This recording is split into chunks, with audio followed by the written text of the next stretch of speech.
Hey! It's Enrico Pallazzo! Utah, give me 2. Pallazzo!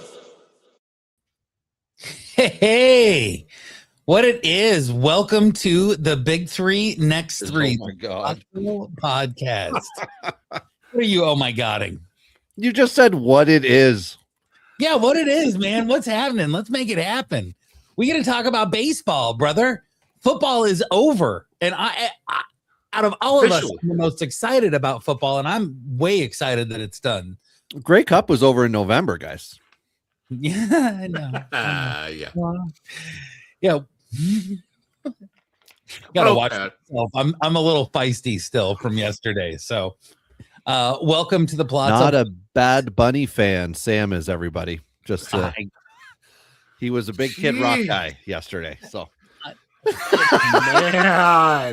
that is not a thing. Oh, Robbie. We're gonna start some rumor mills. Topical humor. That's how you get the clicks, guys. That's how you get the clicks. You get the clicks by getting Sam shot. That's great. Thank you. Kid Rock and Fish, they go together so well. Like every time I'm listening to a Kid Rock set, I'm like, you know what this needs? More Fish. So 2 L's, 2 Z's. Throw at him. Anyway, seriously. God, just can't get anywhere. It's like this train just we keeps have getting derailed. Like, we have meteors and like dinosaurs and like just everything. Ben, say hi to the people. Tell them what's up. Hello, people. And it was 55 degrees today in South Dakota in February. For those who are in the Celsius, I don't know what the hell that is. So that I'm just telling you what it is in Fahrenheit. But 12. It is way warmer than it typically is around here. And I was tempted to wear shorts, and then I realized that I'm a fat white guy and that might kill people. Like that, it's bad enough in the summer when I cause accidents on the road. So figured out, let's not do that today. And I'd like to point out that Ben was in 55-degree weather. He wasn't 55 degrees. He'd be dead. So Robbie, say hi to the people and tell them what it is. What it is, everybody. Yo, Robbie Baseball here. Looking forward to talking prospects tonight. And I was in negative 25.6 degree Fahrenheit weather this morning. So I didn't get to take my truck that I forgot to plug the heater into. I had to take my 2-wheel drive race truck this morning. It was great. And I had a great weekend. I know the highlight of everybody's weekend was Sunday, as was mine. Obviously, the reason for me is that I bought another truck. Very exciting. I added a 2000 GMC Sonoma to the flock. And I'm going to, we'll talk about that as the season goes on, because I'm going to be taking that drivetrain and shoving it into a 1956 Dodge. Shh, don't tell anybody about the Dodge Chevy conversion, okay? I don't want people knowing. But she's going to be a one-wheel peeler. And if you know what that means, hit us in the tittus, everybody. Comment section, like, and subscribe. And we have a Discord. Was that good? I'm promoting everybody. Yeah. That's job. amazing. That's amazing. The office stuff to get through is obviously, if you're new to the podcast, subscribe to the channel, Pallazzo Podcast. We are here for you. Great job.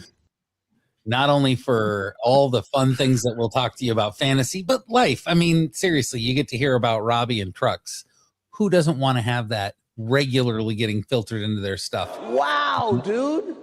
Exactly. You can also give us a 5-star review on any platform that you experience the Pallazzo Podcast. So Apple Podcasts, Spotify, you name it, we're there. So here we are.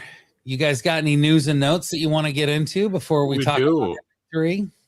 I would put this one at the top just because I wanted to get Robbie's take on it, because I've always been a Buck Martinez fan as a broadcaster, but I know that there are some mixed reviews in the Toronto area, but he did announce his retirement. Guy who was a manager for a bit, had a decently long career as like a backup catcher type. So he's been in baseball for a darn long time and has announced his retirement here in the last week. Yeah. Buck Martinez, I think, generically speaking, is liked by Blue Jays Nation. I, for a long period of time, was stuck listening to Blue Jays, whoever was radio TV, until I realized that through the MLB.com app, I could listen to the away broadcasters.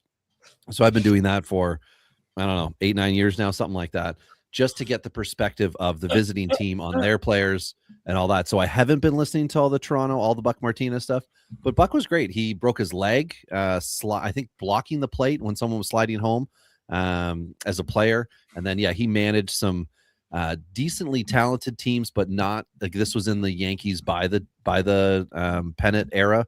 So it wasn't ideal. And then, broadcaster, I think he did a good service for the Blue Jays, and they did one for him as well. So I wish him well. I'm sure he'll be on the level of excellence for his cumulative work. And I like the way that he went about calling a game, because there were a few other Blue Jay broadcasters that he crossed paths with who were very much about, as the game changed, they didn't, and you could hear it on the broadcast, like 2000 and the year the Jays made that big trade with the Marlins and they got Reyes and everything. Oh man, I can't remember the name of the guy right now, but they were pushing to try to get him in the Hall of Fame, and yikes. But Buck Martinez seemed like a pretty good man. So, yep. And the next thing I have on our news and notes is congrats to our man Govier on passing his test. Yes. Very COVID well free. Very well. Very nice. Yeah, COVID free. Yeah. So if anyone's looking to buy real estate in the greater Detroit area, you can hit him up. Wrong test. No, very, very cool, because I know that that's not an easy test. So awesome for Govier to pass that. We're all proud of him with the Pallazzo Network. Looking forward to having him back. Yeah. Govier saying realtor face. Huh? All right. So today we had, to me, one of the more interesting prospect impacting trades of the offseason. And it was kind of a little trade as far as major league impact. But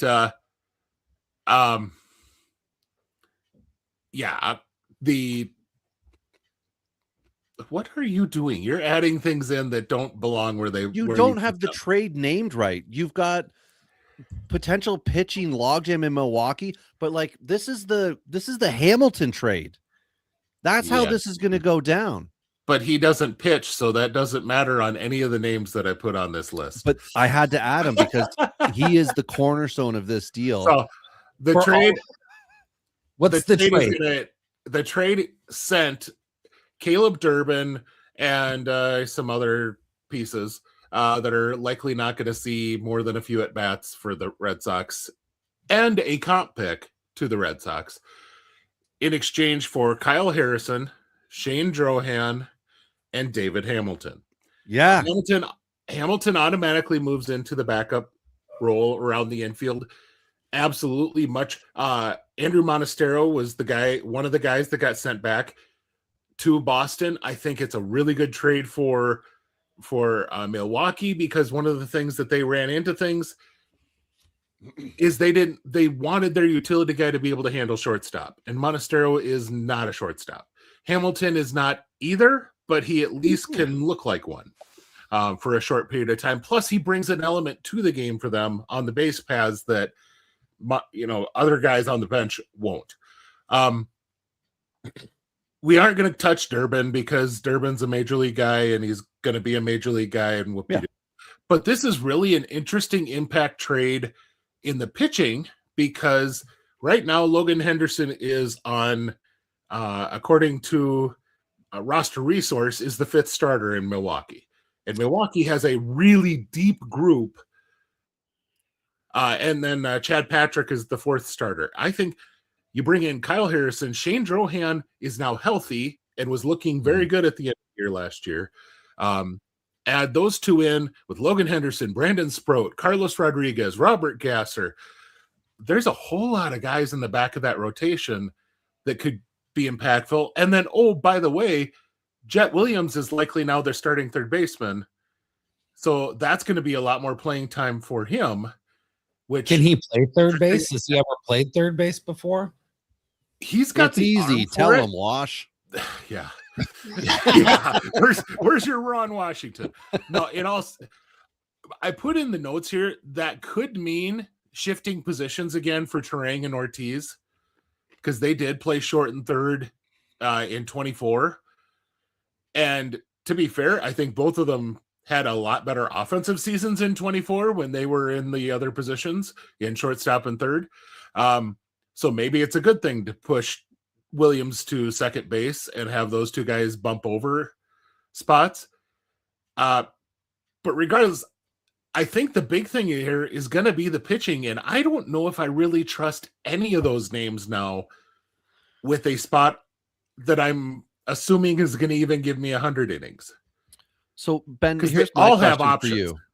My question for you on this, because when I look at this, this to me looks like none of you are going to be given it, and we're basically going to stream it for whoever is the best of this group, and they're going to start to play the carousel. And it could be like a 2-3 start period where, let's just, for the sake of saying it, Henderson gets the start in April. And, one start's decent. Then they give him, the second start, they let him throw 95 pitches. The third start, he throws 100. And they're like, okay, we don't like what we've seen. Somebody down here, Carlos Rodriguez, has started hot in AAA because he did that last year. We're going to bring him up and let him have his third go. Let's see what he can do. And he takes 2 starts and he gets blown up. And then they're like, let's move on to Chad Patrick. I feel like that's what they might do until there's an injury. Every one of these guys has options. So they can do that all year. Yes, that's what I was referring to. The fact that they're all like $1 million guys that can just be sent down. I think they'll give them at least 4 or 5 starts if they're going to play rotating starters. But I think they didn't do it last year, though. They were quick, like Rodriguez in particular. They were quick to pull Henderson him. was the one who was studly, and they even pulled him. Yeah. Henderson looked really good. He still got rookie eligibility because they pulled him before they really should have. But anyway, it's an interesting trade for that aspect. There's been a lot of prospect trades over the offseason, but it didn't really affect who could potentially have major league time like this one does to me. Yeah, it's a fun trade, but I also think it's frustrating because this is more pitching that everyone who likes prospects wanted to see dispersed amongst other teams. And now they've just added 2 more. And Harrison, unless somebody in Milwaukee's organization is like, I see something that we can unlock, I think this is just going to continue a unfortunately frustrating road for fantasy owners out there who are desperately wanting something to work, and we're just not seeing it. Yeah, but congratulations to Sam on the X spot, Twitter X, all that fun stuff. It has to be about the Seahawks. Yeah, that's right. Yeah, and then the last but not least, on our news and notes to start the day, pitchers and catchers report tomorrow. Woo-hoo! Awesome, love it, absolutely love it. That's how you know Valentine's Day is coming. And they actually, there's been some really fun interviews already with management and whatnot down in Florida and Arizona because they're already there. And so you're starting to hear this stuff. I really enjoyed listening immediately to Alex Cora talk about how they're going to potentially work the infield. Those type of things we weren't getting immediate results on all off season. Now we're at the point where everyone's in one spot. The baseball media is all in that spot to get quotes as soon as something happens now. So when the rest of these free agents sign somewhere, we're going to have immediate reactions, which is kind of fun to have, to be frank. Yeah, I agree, Frank. It's nice to have that. Sam? But surely you must be joking. And don't call me. My goodness. You can't say the Shirley part. I can do whatever I want, man. Oh, wow. You win 1 Super Bowl. How many Grey Cups Seattle have? That's what I thought. Okay. Wow. Still an offer. So, yes. Wow, dude. Pitchers and catchers report tomorrow. I can't wait. And the last thing I'll say is that my sports season has not ended. Like literally the Super Bowl ended yesterday. I get to go straight into pitchers and catchers. It has been the greatest off season ever. I love this. So continuing with our off. Yeah, I was going to say, and transition. Yeah. We have our big three next three. We've got three amazing teams to talk to you about with very deep and complex prospect organizations. The Pirates, the Cubs, and the Angels.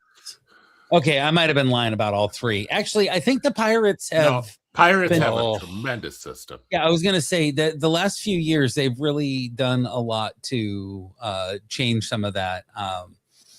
The Cubs, for all the money they spend on their on-field product, I don't feel like they have as deep of a farm system as a team like that should have. And do the Angels even have a minor league?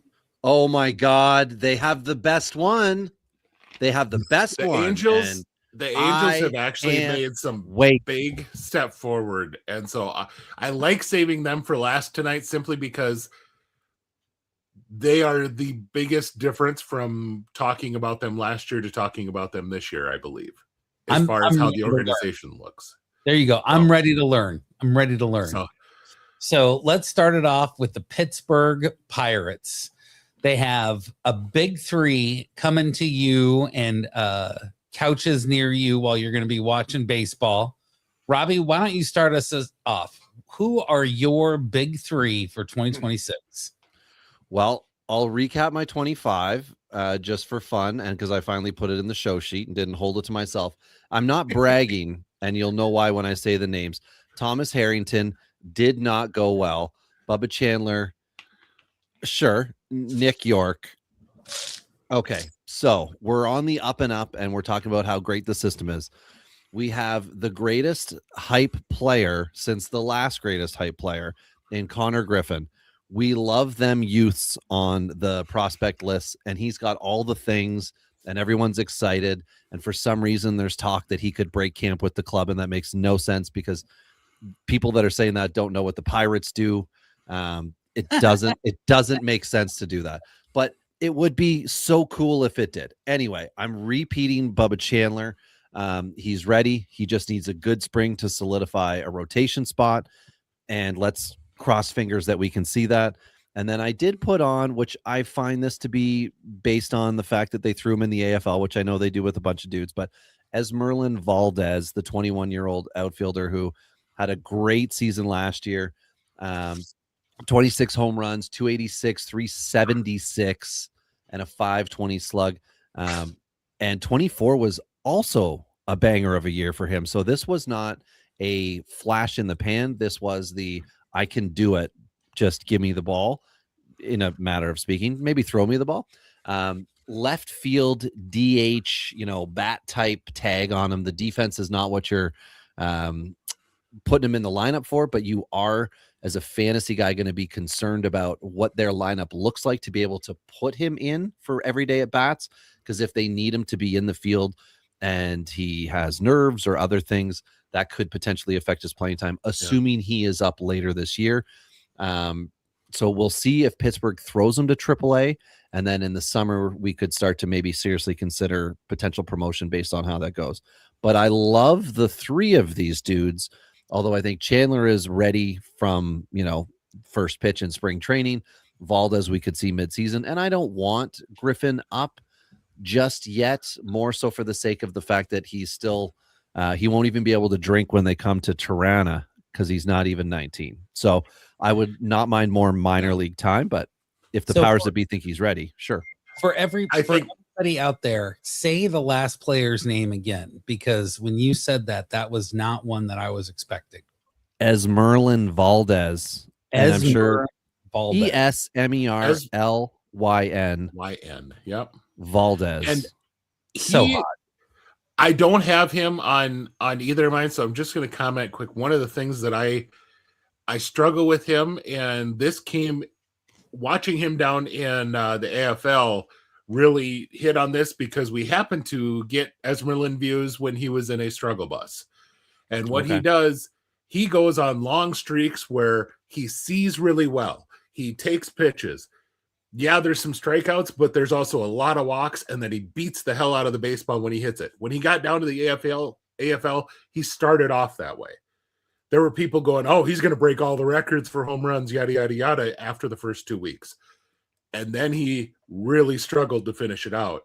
And a big part of that is he gets a little too proud of his results, and he starts hunting baseballs to continue those results and expands his zone. And so he tends to be a pretty streaky player. That's my only worry with him for fantasy owners this year as he comes up. I think there's going to be some significant adjustment when he first comes up to the majors. But the other part of this, a guy on your big three, Robbie, I don't even have listed anywhere, and that tells you about the depth of this system, what they have done with this system to really improve it. It is impressive that, I didn't feel like I needed to mention him because I figured you might, and then B, there are other guys that I just thought were a better guy to mention. So, but since I'm talking, I'll just kick right into mine, and I'll do the transition for Sam. He's busy. He's busy thinking about kickers. So, last year's big three for me, I had two of the three that Robbie did. I had Bubba Chandler, I had Thomas Harrington, and then I also had Braxton Ashcraft, who came up, was solid, nothing great, nothing terrible.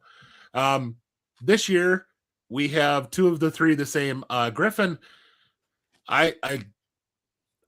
I'll absolutely admit that I sold him short coming out of the draft. I didn't think the hit tool was what it was.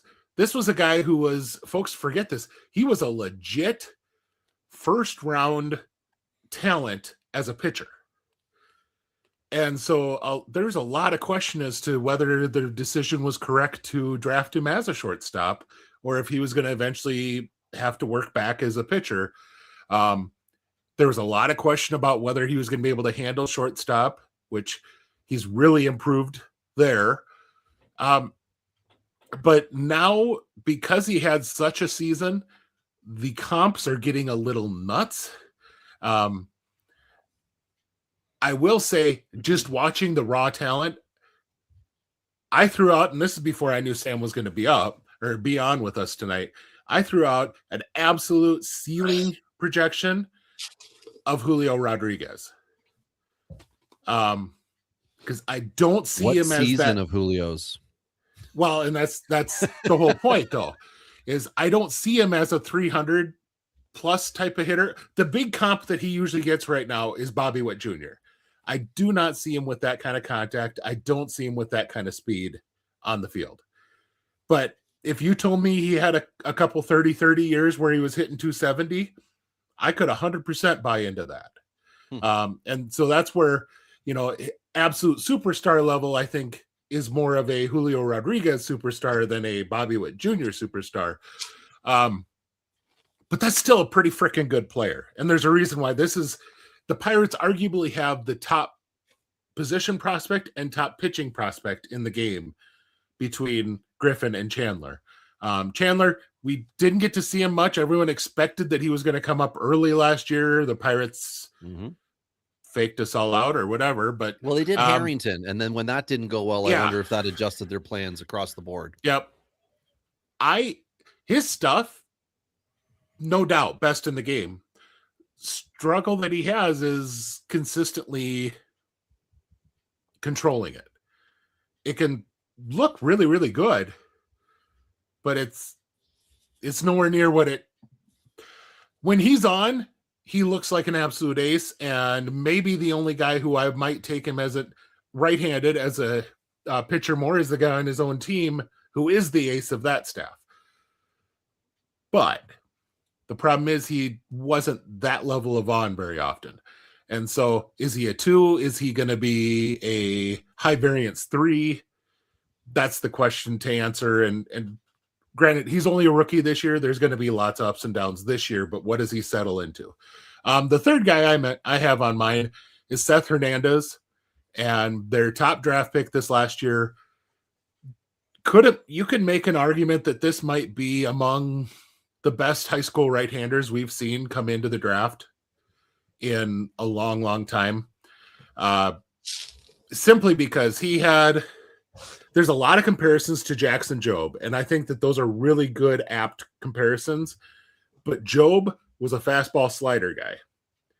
And Hernandez is a fastball and a changeup guy. That changeup coming out of a high school kid is such a huge deal. Plus, he still throws a really good breaking ball, a pair of really good breaking balls. It's just arguably one of the best changeups in all of the minor leagues right now, which that's crazy for a draft pick from high school last summer to have that kind of comment made about him. But you're hearing it quite a bit, which says that maybe that's not such a crazy thing to say. It'll be interesting to watch this year. I put in the bottom of my personals, I said he could absolutely be the top pitching prospect in the game next offseason.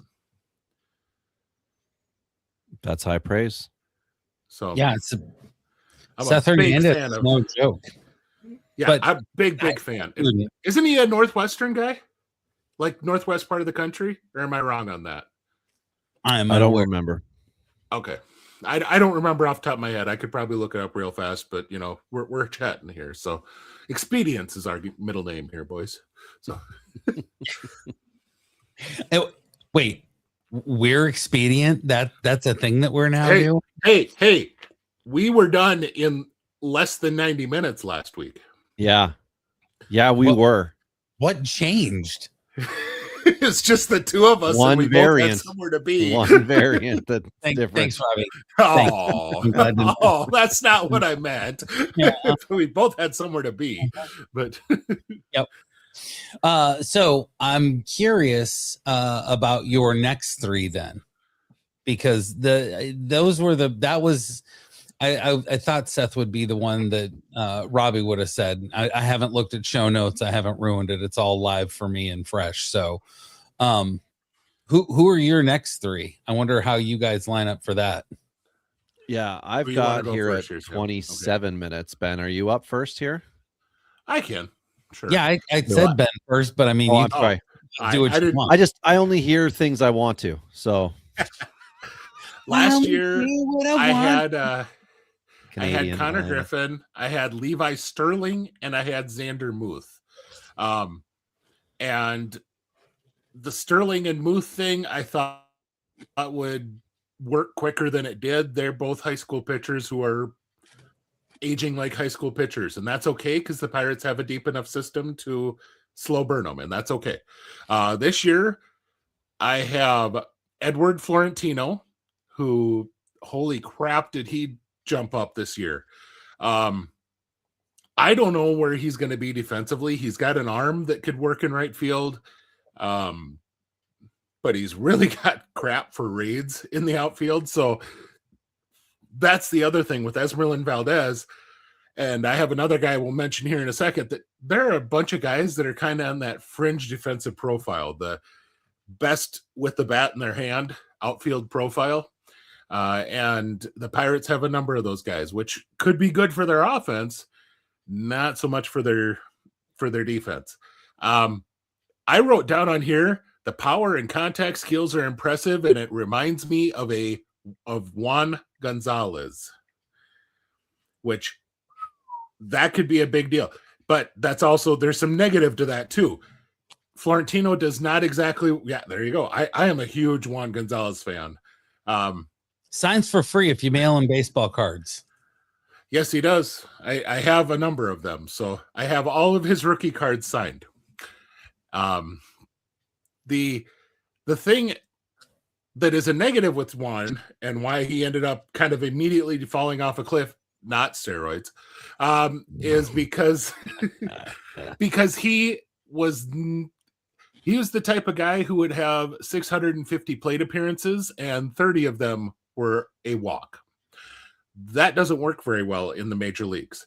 And he would strike. I mean, he wasn't a 180 strikeout guy, but he was a 100 strikeout guy. And so you can't have 3 times as many strikeouts as walk, no matter what it is. And so I worry a little about how this profile is going to play, but he's going to be up in the upper minors this year, and we'll get to see it a little more. Justinson Garcia, which I'm sure Robbie didn't put on just so he didn't have to say Justinson. The password. The password is his nickname. He was acquired this offseason from the Red Sox for Johan Oviedo. And if he had a 55 contact tool, he'd be a top 50 prospect. It's the variance that he has in his contact ability that you're just not sure what he could be. I really like his chances of potentially being who is a 25-15, 25 homers, 15 steals. But are you going to get that with 220, 250, or 270? And that's what it's hard to know right now. He's going to get some chances this year right out of the bat, I do believe. He's going to definitely get some chances in spring training. And if he can show well there, he's going to get some run to start the year. Last but not least, Hunter Barco came up, got his big league debut. This is a guy who was a huge prospect coming out of high school, got to college, all sorts of injury stuff since he the Pirates got him to fall in the draft because of the injuries. Then he's missed a whole bunch of his minor league time. Finally pitched 100 innings. First time he's ever pitched 100 innings in a season. And looked good. Very low slot. I put down here, he profiles similar to Andrew Heaney. This is not like an ace type of a guy, but a back end lefty starter swingman type like Heaney was in his career. And that's a very useful piece for a team. So that's my next three. You think Barco's going to be pitching for them? I mean, where does he slot in on that rotation? Is he an injury fill-in, or do you think he's going to actually make the club coming out of spring training? I could see him making the club as their long man. Okay. But I think by mid-season, that's the role he gets. I think their best team has him pitching as a fifth starter / long man, somewhere in that one of those two roles. Because that low slot from the left side gives such a different look that if you see that every 5 days, and especially like, let's say you see that, and then the next day you got to freaking see Skeens. Could you imagine what that's going to do to your brain? Trying to go from a low arm slot, 90-mile-an-hour lefty, and then try to time up 101 from Skeens. That's just, that's not fair. But I was just going to look here. Their fifth starter, and that's because they just spent some stinking money on him, is Jose Urquidy. Yeah. And their long, but their long relief, there's a lot of potential space here. Mason Montgomery is projected for their bullpen. I could see, and then Carmen Majinski, Evan Sisk, Johan Ramirez. There's a lot of potential space for him to get some run in the back of that bullpen, or in the middle innings of that bullpen where he's pitching 2-3 innings a pop. I could also see Pittsburgh just keeping him in AAA so that he's stretched out for something to happen. Yeah, but good trade, Mark. Yeah, get on YouTube, look him up, watch him pitch. He's fun. It's fun to watch. Yeah, absolutely. It's a different, like Ben saying, it's a different arm angle. So, Robbie, yes. You got me here. I'm ready to hear your next three. Last year, the next three were Connor Griffin because it just, wasn't time. Tamar Johnson because we were waiting for that next step. And Xander Muth, as Ben had mentioned, he needed innings. Got a question coming in from Bia Lane. 2162 asking if Bad Bunny or Rage Against the Machine. I mean, Kid Rock, baby. I mean, American Badass aside on account of the Canadiana. I mean, let's not be pushing agendas. Let's keep it to music, right? Rage Against the Machine. I don't want to yuck anybody's yum, but I'm a kid of the 90s. Like, ball with a ball and bang to dang diddy. Yeah, give me Rage Against the Machine every time. All right, thanks, Britton Allen. Yeah, let's stir in the pot. But anyway, this year for my next three, I went with Seth Hernandez, front runner on the next by a quarter mile, or as we would say in Canada, a kilometer. And top 5 first-year player draft guy. I said even with the imports, and then Govier and I are currently drafting in a 30-team points league, and I think Govier got him at 9. And I was like shocked that he was there, but I was at the point where I thought it's a points league, so pitching is important, but high school pitchers have the lowest rate of success outside of J2 guys, obviously. So maybe that's why he's getting pushed back, and all the Asian guys are getting taken instead, and college arms. And I'm like, could he keep falling to me at 14? That would be amazing. And then Govier took him, so I had to block his phone number. But anyway, 70 fastball, 60 curve, 55 slider, 60 changeup are the like consensus on the pitches, and we haven't seen the pro pitches yet. So that's all going to get adjusted this year, but regardless, amazing talent. I also have Eduardo Florentino, 6'4", speed, patience, and power machine. If he gets pushed this year in high A, he could shoot up all the lists because he's not a big hypey list guy yet, and I think that's why he's fitting perfectly in the next for me. And then I have Antoine Kelly, a 22-year-old pitcher that'll be a AA, maybe AAA guy, 100-mile-an-hour fastball. And you know what? It's really exciting. It's in the strike zone. I really like that approach of throwing strikes, not throwing hard. So I really like him, and we need to see the turn as far as, I shouldn't say turn, the continuation as he goes up a level. We don't all of a sudden see him start to, I always use J. Happ for some reason. We don't start to see him nibbling to get strikeouts. We see him continuing to pound the zone. And if the ball gets hit, you count on your defense to be halfway decent, which in Pittsburgh, it will be within that system. He's from Aruba too. I mean, you just want to start singing a Beach Boys song when you hear that. It's just... Absolutely. Well, you want a pitcher, not a thrower. The position is pitching, right? You're a pitcher, and so it's nice to know that he can throw those strikes. And both of you guys brought up Florentino, who is, I think he's going to be a lot of fun. And I don't know why I get this vibe, and it has nothing to do with his swing or the way he looks. I've never seen him side by side, but I always think of a young Paul Goldschmidt, just somebody. Oh wow! Just, results based. Sure, let's do it. Yeah, I mean, right. Like, I'm not trying to put an unfair comparison, but I get that vibe. If he figures it out mentally and is able to transition successful in MLB, I think he's going to end up being somebody that we're going to know for a decade. He's fun. He's fun. Yeah. That's all I'm going to say about that. Sure. So I have a couple extra guys. Yeah, we got the wedge boys here. Our wedge boys here. Name to know that I had on here was Sammy Stafura. Pirates got him as part of the Cabron Hayes trade last year. He did have some struggles after the trade, but he's kind of that high floor sort of player because he plays very solid defense, probably fits best at second base, but he could pass as a shortstop as he goes up all the way to the majors, I think. It's just probably going to be a second baseman at the major league level. He could be a fantasy stud if he ends up hitting like he did to open the season, because you're talking about a 15 to 20 homer guy with 30 plus steals.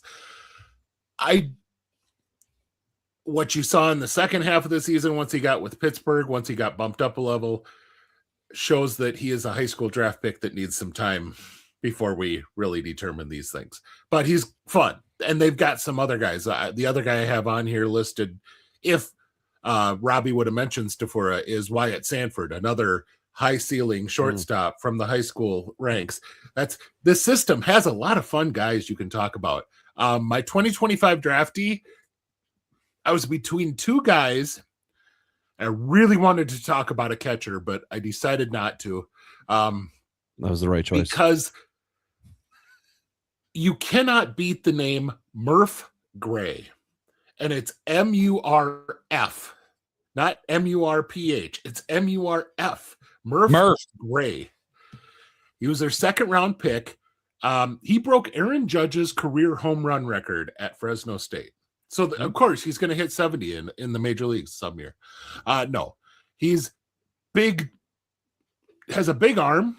Like I saw one place that pre-draft had him as a 70 arm, but he's likely going to play first base, so it doesn't matter how freaking good his arm is, because he's not very good defensively at third. I don't think he's got the speed to move to the outfield, but this is a big bat type of guy who could kind of slowly go a level at a time and then pop up. out of nowhere, like a Reese Hoskins type, and just obliterate the majors for a half a year and have a pretty solid 2-3 year run as a 26-year-old coming up to the majors, that type of a guy.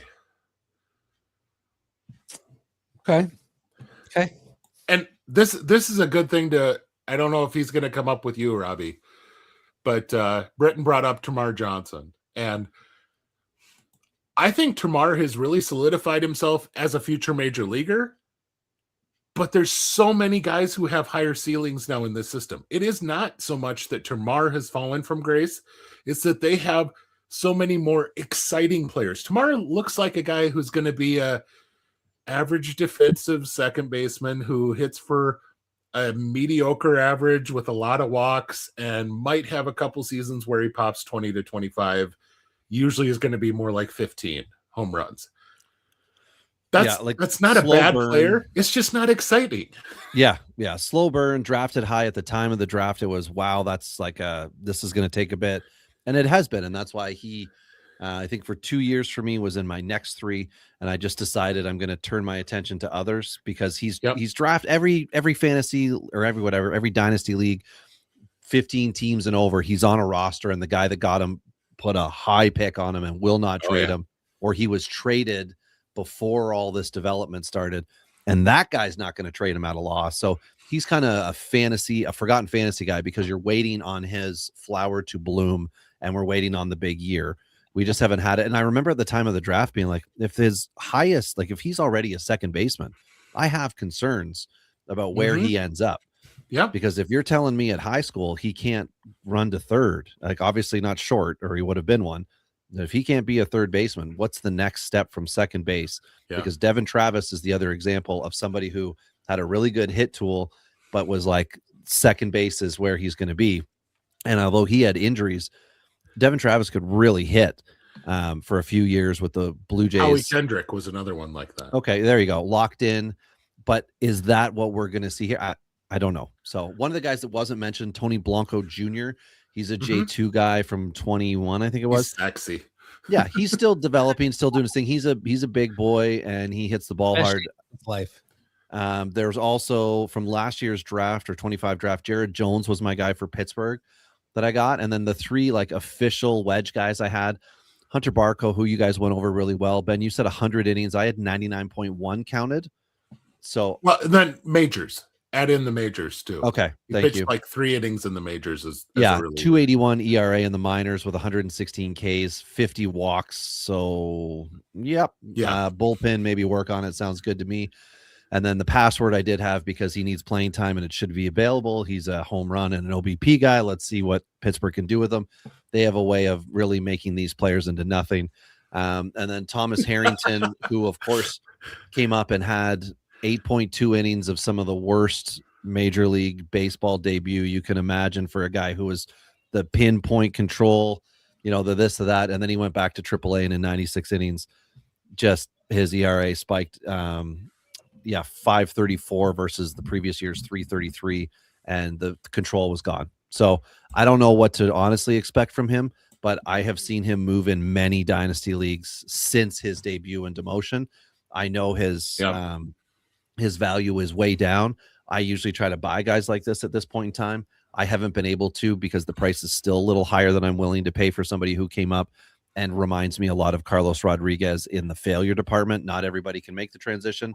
I would really like for that not to be an issue with Harrington, but it's a genuine concern I now have because if the control is good enough at AAA, the level of hitter at Major League Baseball is a lot smarter than that, and they clearly picked him apart in brief time, but they still did.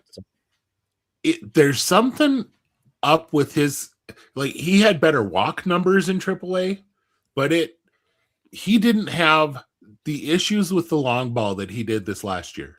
He gave up 20 home runs in 96 innings. His previous high was 14 and 127 innings. Like all of a sudden, he is just getting hammered deep. Yeah. And he isn't in the Pacific Coast League. He was playing in the International League. So nowhere near the same types of parks that you would see crazy home run numbers. Could have been confidence rattled. Could have been something. I don't know if he was just aiming, if his sequencing was off, if he was tipping. the way he got hit in the majors, you kind of wonder if maybe there's a tell. Yeah, that's true. I mean, that they were sitting on it in AAA. He got promoted. They exposed it. Yep. Yeah. They saw it in the majors, and now they're like, oh, now when he got back down to AAA, the scouting report came down and said, hey, look for this, and then you'll know that this pitch is coming.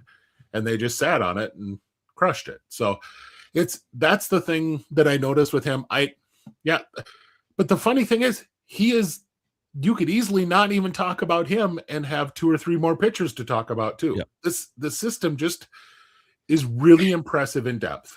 Yep. So I think the comments about Tamar Johnson really are, you hit it on the nail, Ben, where Tamar Johnson is a perfectly fine prospect. He was highly regarded when he came in. He's going to be playing in the major leagues.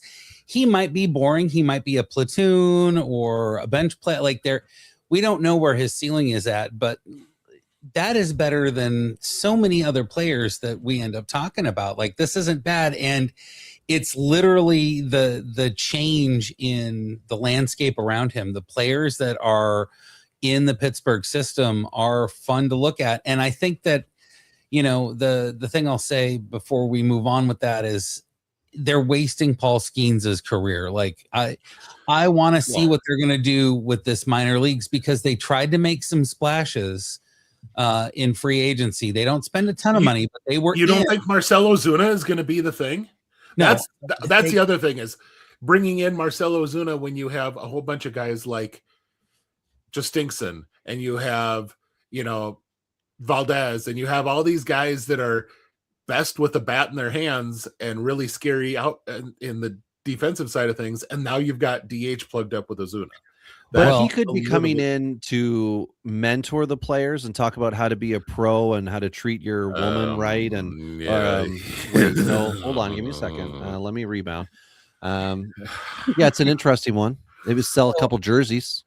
I'm really curious to see how Pittsburgh is with their high end or ready for the majors prospects. Are they going to get players out there to play? Because the clock is ticking, and it might not be 26, but by 27, they need to have a plan. They need to be able to stay there doing something if they have any hope of keeping Paul Skeens beyond his 6 years, right? That's just, and we'll see, because there's, 27, we've got some fun things going on. So moving on to the Cubs, the Chicago Cubs. Here's a great example of where Tamar Johnson would be talked about very early in this system. Yeah. The Cubs, they've made some real interesting moves. They traded a lot of pieces for Kyle Tucker.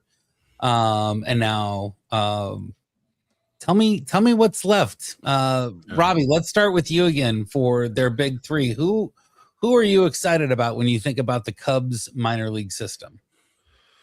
When I, Roberto Baseball, think about those Cubs, I think back to 2025, and I was so excited for this MLB ready trio of Matt Shaw, Cade Horton, and Moises Ballesteros. And when I move into 2026, I think, why is Moises Ballesteros still on my list? Do the Cubs hate their catchers? Because Miguel Amaya is not getting the regular gig, and that means Ballesteros can't come up and be a backup-y DH type. He could be a DH type, but why would you do that to a 22-year-old? But as a lefty catcher, DH, what have you, at 22, he has one AAA, if you will, if you want to think of it in video game terms. He shouldn't be at AAA. That's not the challenge when you hit 316, 385 with an 857 OPS. You're good to go. There isn't a spot. You don't want to pencil. I don't think you want to pencil him in as a DH and take the ability for him to play out of his hands right now. So I don't get what it is, but if you're not sold on Miguel Amaya, is he a trade candidate? Well, I guess not. Is Ballesteros a trade candidate? I don't know. Would you do it? But you can't have those two and then be paying what's his nuts Kelly with the 2-year deal. It's not smart baseball. and that might come up again with these Cubs. But he's the guy I really like that's like ready to go. I just don't know what they're actually going to do with him. Ethan Conrad is another guy that I really like. 21-year-old. I believe he was their first round pick this last year. You would title him as stud, excellent base runner, hit, power potential. Really like him to be just a solid prospect, just getting it done. But he, to me, isn't the flash and dash that, people might really want. So he won't be the sexy top 10, top 20 type guy, but I think he'll consistently, do his thing and get up there. Next one up is Jackson Wiggins for me, a 24-year-old at AAA. This is giving the nod because some organizations you have to pick and choose your big three based on proximity versus your next three where you're thinking about years of development. Wiggins about to push for MLB innings, but in a limited capacity as he's in need of just generic innings pitched.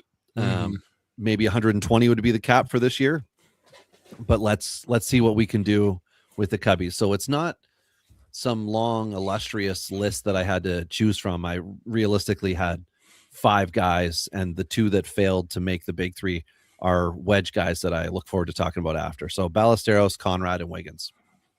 Yeah, Ballesteros is I'm with you. I don't understand why he would be on this list this year. He should have a regular job on the major league club. He is not overwhelmed at the plate. He is finished, and the Cubs don't need him to be a super defender. They just need to get him plate appearances. That's literally all that kid needs. And so I'm with you. It's frustrating to watch the Cubs do it. And there's, they get paid to do baseball. They're supposed to be way smarter than us, right? Like that is, they spend a lot of time trying to figure out how to get control of all the buildings around the stadium and the seating. And I think that might be taking away from the development a little bit, but I'm not sure. You're killing me, Bobby. I don't get what would be so bad about having a guy who is your full-time DH and maybe catches once every 2 weeks to where he's going to get 15, 20 games in a year. 25 games. I want to keep him eligible a catcher for our game. But there you go. I'm not even talking fantasy. I'm just talking reality. Like, right. You're going to have catcher. You have 2 catchers. Have him be your DH, have him be up so he can be getting the bat into the lineup. And then Amaya and Kelly are not going to catch all 162 games. If you have a catching duo that somehow is able to do that, that's like having a quarterback that plays 16 games for 15 years in a row. It doesn't happen. Something happens somewhere along the way that causes you to need, it's like having all 5 of your starting pitchers make every turn in the rotation. He is a legit major league hitter. But so are you done with your big 3, Robbie? We can go straight into this because I have we'll be talking more Ballesteros. So last year I had Ballesteros on mine along with Shaw and Owen Casey, who we don't have to talk about this year because the Cubs didn't know how to handle him either. But Ballesteros, my biggest thing is you can't play him at first. He's 5'7". It ain't gonna work. You can't have a 5'7" guy standing at first base. Short Kings can do it. Don't be hating on the gosh.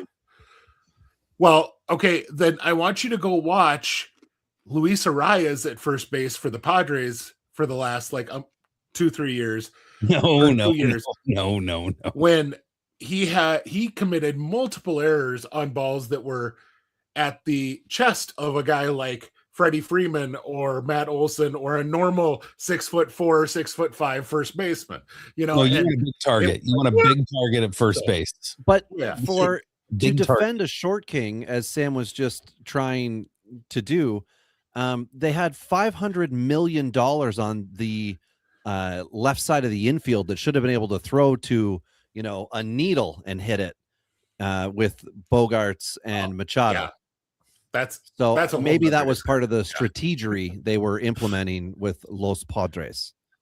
Yeah, well, maybe I don't know, maybe. But plus, the Cubs also have Michael Busch at first base, and he is actually a legit first baseman. So you really don't have a spot for him to play first base either. That's the other thing. So I don't understand it. I think there's no reason why he is not, they haven't committed to him as a DH, but that is a theme that the Cubs have had over the last couple of years, is not committing to a guy and just letting him collect his lumps. I mean, even Matt Shaw, we saw last year, get sent down after a tough start. That's true. Yeah. And he really, there wasn't a whole lot different when he came back. He had his ups and his downs. It's just, they apparently decided that they were going to live with it, which is weird. I have Wiggins on here as well. Really strong athletic frame to him. This is a Robbie. If he was left-handed, Robbie might be, writing love songs to him. Yeah. Top guy. This is a guy, and watching his fastball work this year, obviously he's coming back from injury, so he was really focused on the fastball. I think he could potentially have some like Lance Lynn type of, where he focuses the fastball a lot and plays off of that, pitches the fastball, 65% of the time, and then works off of that because of his height, or because of his size, because of the movement he gets on that fastball. That could work for him. Then I have also on here Kevin Alcantara, and I think it's just simply a fact that Kevin Alcantara. I've never heard that name before. I think you accidentally went back to your 2022 big three. Yeah, literally like. But this is a guy who is going to get a legit chance at right field this year, which is stupid because for the last 4 years, they should have been making a decision between Casey and Alcantara. So now they finally traded away Casey because they couldn't commit to him last year. And Alcantara came up and he got like 2 at-bats in 3 weeks. And I don't know how that helps anyone develop, which is, this is a Cubs theme. This is something they continue to do.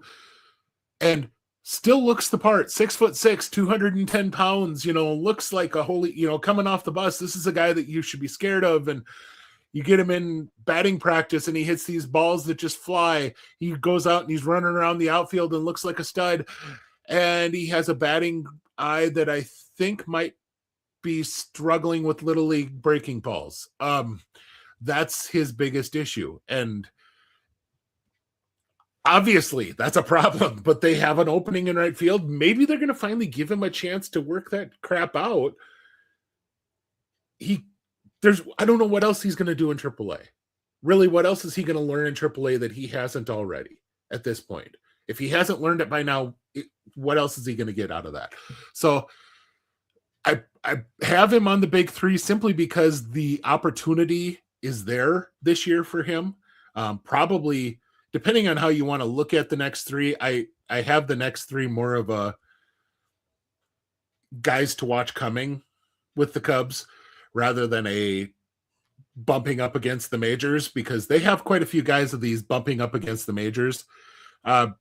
I just think he's got to get the shot, and we'll get a real good view within probably a month from now. This will probably not age well, because he's probably going to come out and strike out 40 times in spring training and get sent to AA instead of AAA. And then I'll look like a complete and total fool. And I'm okay with that, but we've got to figure you're something believing out, in a prospect, Ben, and that's fun. You know? Well, hope springs eternal. Yeah. So that's my big three. Okay. Well, why don't you go right into your next three then? Alrighty. Well, last year I had Cade Horton on there. I had Jefferson Rojas, and I had Kevin Alcantara. Because I keep thinking they're gonna figure him out sometime. You don't know how to Jefferson quit him. Rojas, though, is one that is back on this list. He had an impressive glove as he signed as a Latin amateur, and everything else in his game has advanced. His glove is now probably a second base glove, but that's okay because the offensive skills have bumped up. Should be a guy who spends the entire year in AA, finishes in AAA, and will give the Cubs a decision to make about Nico Horner, who is a free agent after this season. I think that's probably, if everything breaks perfectly for him, he is likely he's going to end up in the majors at the very end of the year. But I'm not going to dream that much on him. Ethan Conrad, I love Ethan Conrad, and you're starting to hear a lot of comments in FYPD season like you did with Cam Smith last year before he got traded, obviously. But because here is this college player, Conrad, if there wouldn't have been a shoulder injury, this would have been a top 10 pick. The Cubs were able to get him a little bit later because of that injury. And he did not play at all. He came out in instructional league and looked really good. And people who have seen those things, seen the videos, or have listened to scouts who saw him in complex ball or in instructional ball, all talk about how, oh yeah, this is going to be a guy. We don't know where his arm's going to be coming back from the injury. And that's a big determiner. Is he a first baseman, or is he going to be able to continue being an outfielder? When he was in the outfield, he's a legit corner defender who's not going to win you a Gold Glove, but he's not going to hurt you either. But the bat is there is a really, really high floor on this bat. And I could see him moving quickly and potentially even challenging for some major league playing time, probably pushing Ballesteros off of the DH position is what he'll end up doing. Because, that's just what the Cubs like to do. My last guy on here. What's that? I was going to say, who's in the Cubs outfield that would keep him out? Well, that's the thing, is there is an opening at right field right now. But your question is, so are they going to put Matt Shaw into the outfield? For one, that's one question with signing Bregman. And the other one is, the other question would be, how healthy is Ethan Conrad? Because if his shoulder isn't able to handle the outfield, then, because that's the thing, it was a shoulder surgery, and if it was his throwing shoulder, if his throwing shoulder is still messed up, he's a first baseman this year and a DH. He's not going to get outfield reps probably until May.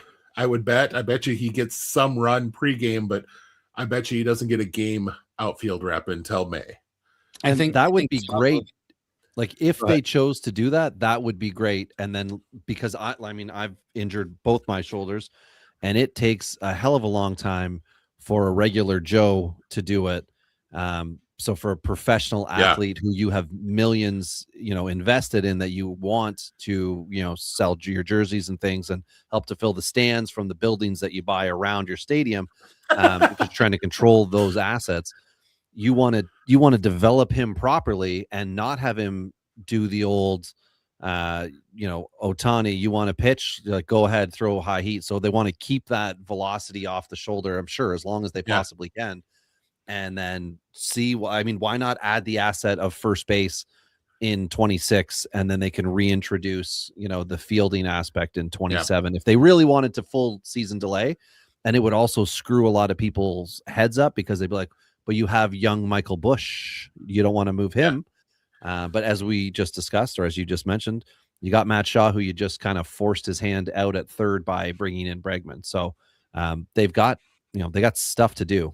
In the Chicago's got options, which is fun and frustrating all at the same time. My last guy is actually someone who should spend a lot of time in the majors this year, and that's James Triantos.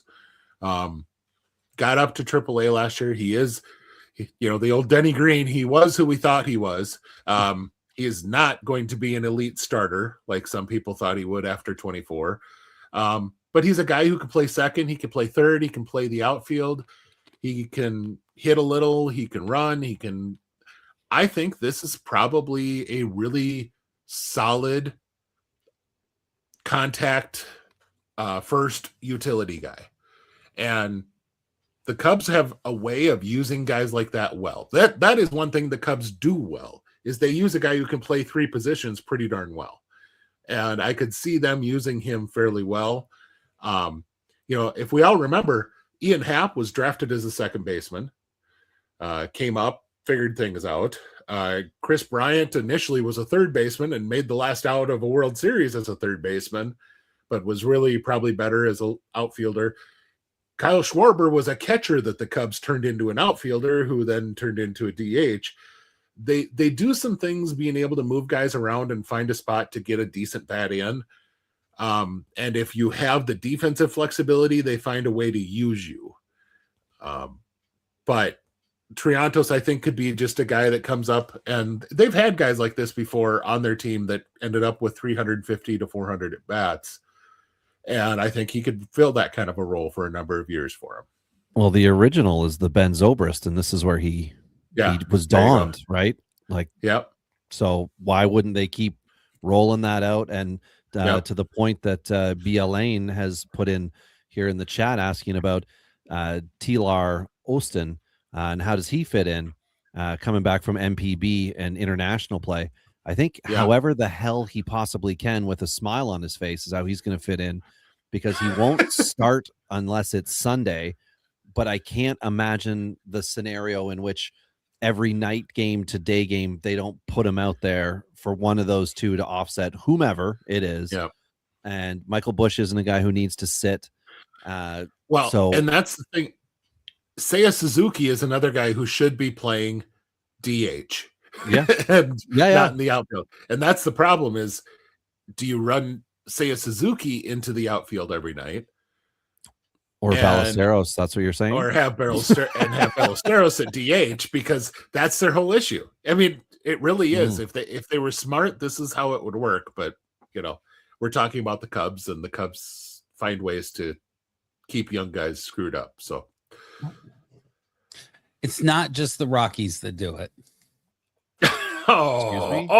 Excuse you, West Coast. So do we want to throw an unmonetizable ad in right now, guys? Or do we want to hear my next three and then get into the Wedgie Cubs?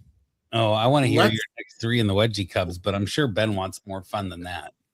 Let's do your next three, and then before we do Wedge, we'll do an ad. How about that? Sounds good. Yep. So 25, the next three for me. Oh man.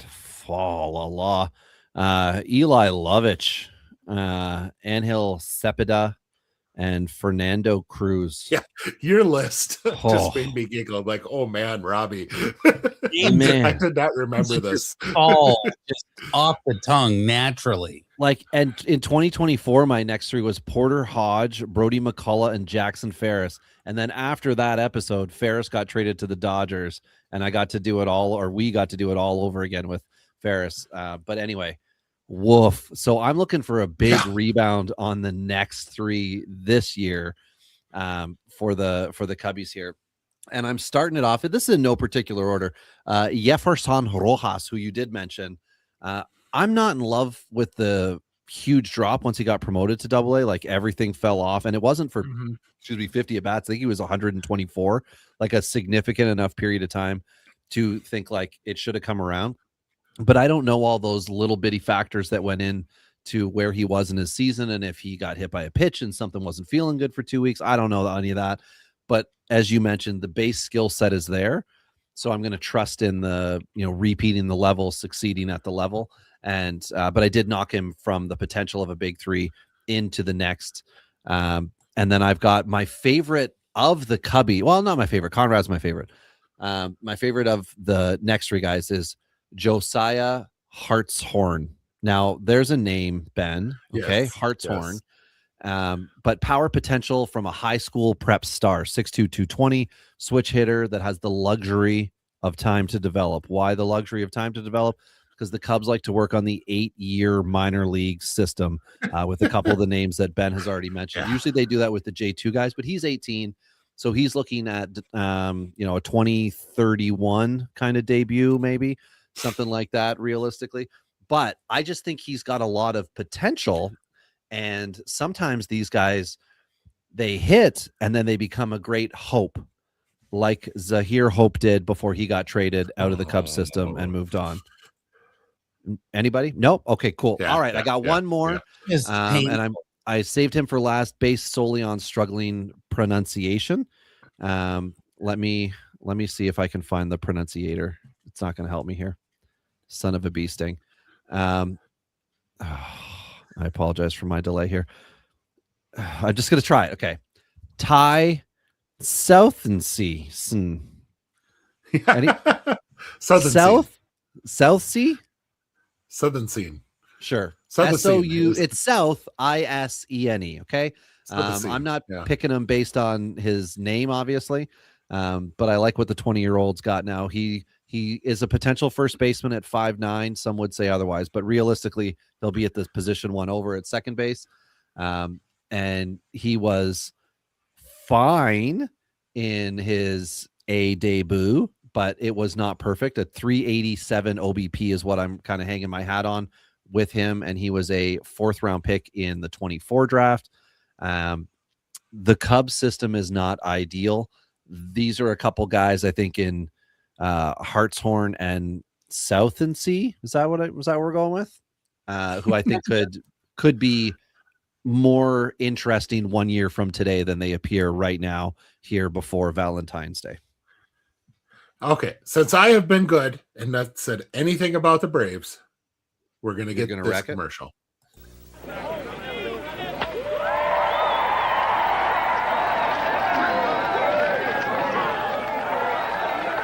How long are they going to worship this guy?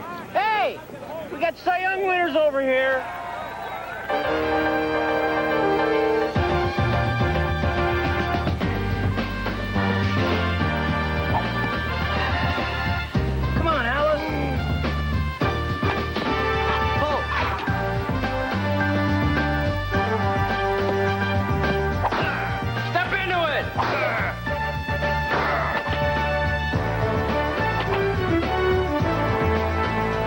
Bigger?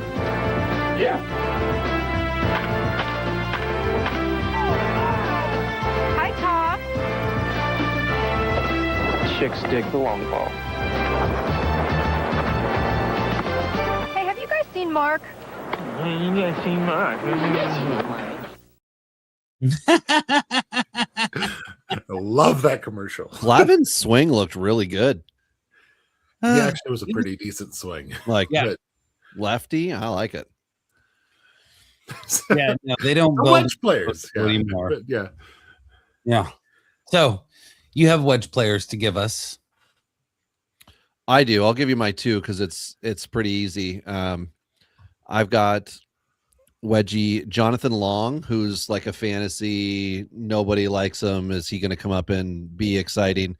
Who's the guy that came up with the Cubs and had like a 3-year run at like 28 or 29? I feel like he just went to the KBO or signed somewhere. Like home run or bust guy. He was first base, moved to third.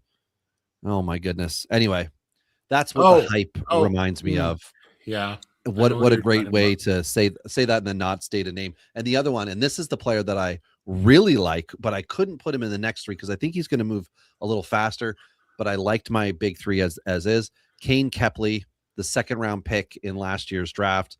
Excellent defenseman, excellent defensively with elite contact. And we were talking about Luis Ariz earlier. I've got the Ariz Chandler Simpson had a baby combo for you guys. Okay. So we got the Ariz contact. We got the Simpson speed. This could be a fun one. And in the 30-team league that I'm in, he was top of my queue and got picked 8 spots before me. Not happy. Who was that again? That was Kepley? Kane Kepley. Yep. Okay. 2nd-round pick last year. Yeah. And he debuted and was fine also, but that was second to the skill set. So Patrick Wisdom is the guy you're thinking of. Thank you. Wisdom. That's the one. Yeah. Yep. It takes a smart man to find the wisdom. It baseball reference is beautiful. All right. I think that's what people, I feel like people are kind of associating Long as the might have the ability to kind of pop up and be that guy. And like, I don't think that's the case here. But anyway. No. And Patrick Wisdom, who could forget that guy? I mean, soon to be a Mariner legend. So, that's where he signed. That's right. Thank you. Yeah, that's where he's now. The Cubs, I had a backup of a catcher just in case you used a guy, but you didn't use him, and so I don't have to talk about a catcher. Cole Mathis is a guy who was a two-way player for until basically his draft year, moved to hitting only, and then had TJ surgery right after the draft, after the Cubs picked him. And so he finally got on the field in 25. I really think hitting wise, this is a third baseman, potentially, as long as his arm comes back the way it once was, who could have a lot of similarity to what Carson Bench is doing with the Mets. That he is a very high floor with a fun ceiling, who just understands the game from a different level because he was a pretty high level pitcher. And he sees the ball well, has a ton of power. The biggest question is going to be whether he can be a third baseman or corner outfielder, like if the arm comes back and he's able to do that, or if he has to move to first base. That's the thing to watch. It looked good in what you saw in the AFL, but I'm guessing that this is going to be some time this year. He's not going to be a guy that's going to be pushed. And you used Kepley. Yeah. No. I think Britton's talking like a 50 round draft. He's like, yeah, Jonathan Long, baby. He's going to save your season. Yeah. He might put up 20 home runs and then a 300 in 5 years when he goes to the KBO. Burn. Anyway, Caleb Wing is the guy who I'm going to mention since you used Kepley. 4th round pick out of high school, right-handed pitcher, kind of a big helium guy. And I think I didn't put down how tall he is. I did notice when I was watching him, this looked like a guy who had wide shoulders. I think he's like 6'3", 6'4", but 6'2", you dumbass. Oh my God, he was way off. That's embarrassing. He's 6'2". No wonder I didn't think about him. Wide shoulders, wide hips, and really, really freaking skinny right now. So the frame that could add, but is a really skinny high school guy right now. It's interesting because the Cubs, what they do with their patience with hitters doesn't exist in the same way with pitchers, mainly because they typically don't have shit for pitching in their system. But really, Wing is a guy who he is an off-speed driven guy, has an unorthodox delivery, so it looks a little goofy coming out. It's tough to pick up. He does have a mid-90s fastball. It's not that he doesn't have a legit fastball, but the off-speed is what has always led things. He is going to need time. So the Cubs need to not be the Cubs, and they need to let him take his time, probably not see anything but the Arizona Complex League this year, probably not see anything but A ball next year, and maybe get a half a season in AA in 28. And then see where he's at the end of that. Because then you might have a pitcher that is ready to step up and push his way up to the majors the next year. But this is going to be a slow burn type of guy. Or should be a slow burn type of guy. We'll see if the Cubs let him be. Yeah, I generally try to avoid Cubs pitching prospects in fantasy, but I'd be really interested to see what he shows, because he could be a little bit of fun. We got through the Pirates, we got through the Cubs, a couple of NL Central heavyweights there. Here comes the big one. Here is the Los Angeles Angels of Anaheim. The Angels Anaheim. I love this team so much. They bring me such joy and happiness since we compete against them. I was going to say. Yeah. I was just going to say, because you enjoy beating them frequently. Yeah. Well, but you guys are saying that I should be considerate of the Angels, that they are doing some different things. So let's start it with you on the Angels, Ben. What is compelling about the Angels, and tell me about their big three for you? So I guess I don't even honestly know his title, if it's president of baseball operations or just general manager or what it is, but Perry Maniason, maniacal, whatever you want to say. formerly a member of the Braves. There we go. I can talk Braves. Damn it. That's two. There we go. But he came over to the Angels, and about the only thing he was allowed to implement that he really wanted to do by the owner in his first 2 years was bring over Ron Washington as the manager. Yeah, unfortunately. But he has actually been allowed to spend some money. The Angels were notorious during COVID for cutting players so that they didn't have an income during COVID, which was a really shitty thing to do to guys. It's a business, and then, man. It's a business. And then they also, when they came back from COVID for the first couple of years, and this was the tail end of this was the very start of Perry's time there, they had by far the least amount of spending on nutrition and exercise science and all of these things that go into developing players. They are not at all near the top now, but they are, instead of 30, they're 27. So, I mean, they're actually investing a little bit into this now, but it shows. It shows so stinking much. It really does. It's crazy how little you have to actually invest into your minor league system to see gains in players developing within the system. If you have the facilities and you put a little money into it, a little money into good staff, holy cow, it actually comes out. And this is a great example. This system, you know, they had the hilarity of a draft that was nothing but pitchers, and that draft has had its misses mostly. There's still time. Yeah, they have ruined at the major league level way too many good arms with their crap development with Salt Lake. And unfortunately, one of those is a personal favorite of mine in Caden Dana, who just, he's no longer a rookie. That kid has way more talent than what he's been able to show in the major leagues, which really sucks. I wish he would get to anywhere but the Angels. And that is still the issue they're going to have. But the system on the way up to the majors is now a whole lot more exciting. How they handle it once they get to the majors, there's still an owner there that's a POS.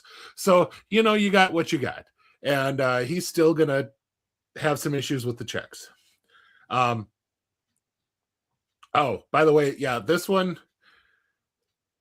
for the plaintiffs. And I don't remember, there's a dollar amount, and I don't know what the dollar amount is. Didn't they settle it? They settled that out of court. I think what happened is the judge found for the plaintiffs, and before they got into the award amount, there was a settlement that has been private, I believe.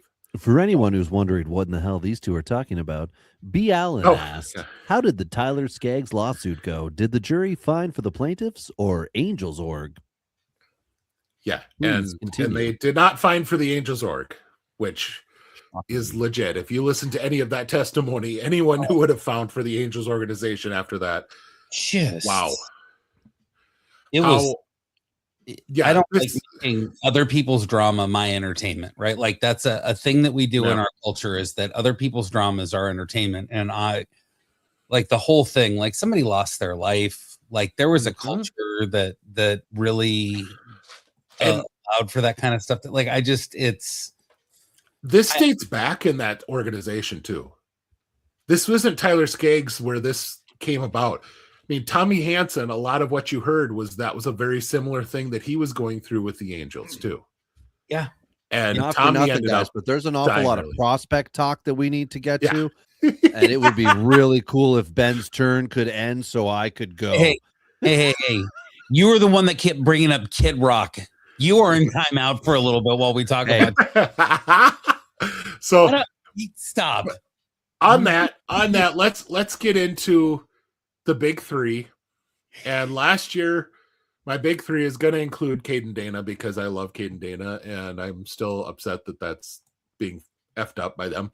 I had Christian Moore, who that was kind of an interesting thing. We'll just leave it at that. And then George Clausen. And this year, I returned George Clausen in that big three. He's not my top one, but since he's a returner, I'll mention him first. Of course, he's a gopher, so therefore I love him. But beyond that, this is a guy who is triple digits on two fastballs, two very distinct fastballs. His sinker and his four seam are both 100+ mile an hour pitches. Plus, he has a plus slider and a plus curve. Boy, that sounds like a frontline starter, doesn't it? Oh, yeah, except that he has significant control issues that he figured out in 24, and then he got hurt. He took a ball off of the head last year. That's no fun. Comebacker off of his head. And then he was getting healthy from that and screwed up his knee. And then as he was coming back from that, you figured out that when he is off even a little bit in his delivery, it's scary. Because this is a guy throwing 100+ mile an hour pitches who sometimes will throw them up by your head, sometimes will throw them at your balls. So you got to watch out for a guy like that. You just snuck that in. Just did. So he was throwing a lot better toward the end of the season. I think that this could be a good mid-rotation type of starter.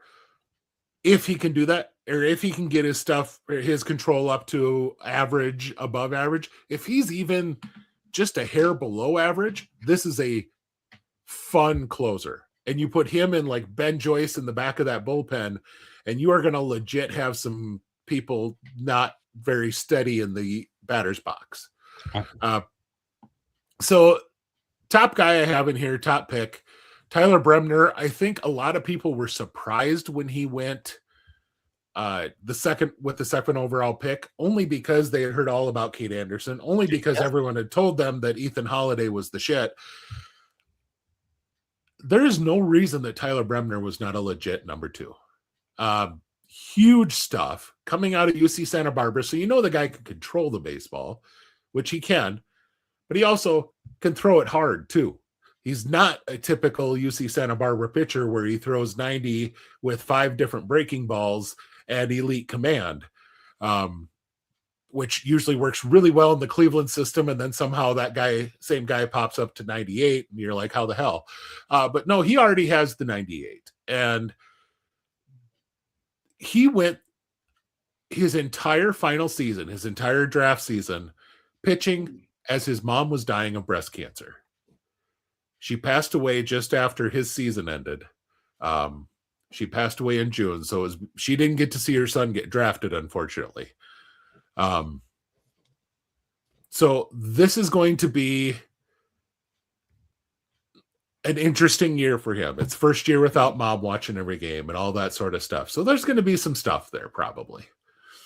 But the talent-wise, he pitched through that and still was so dominant that he was the number 2 overall pick. This is a guy to watch. Could move very fast if the Angels are smart.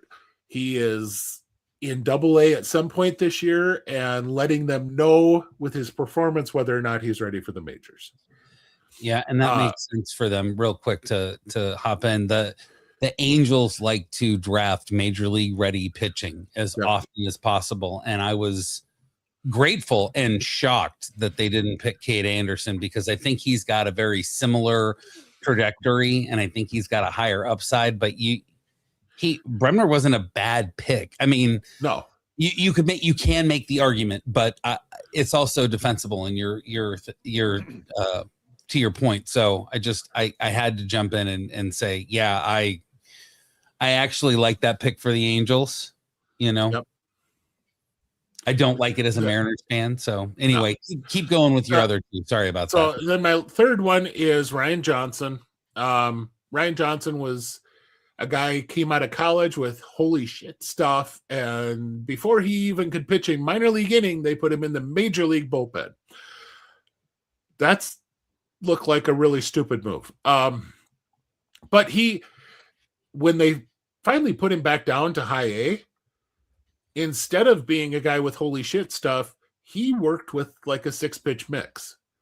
Still can touch 100, but it's more of a flat 100 and the diversity of the pitch mix is what's going to work here. This is probably more of a mid-rotation type of guy, and hopefully he spends most of the year in AA, AAA, and he could potentially be a guy who comes back up at the end of the season starting for the Angels.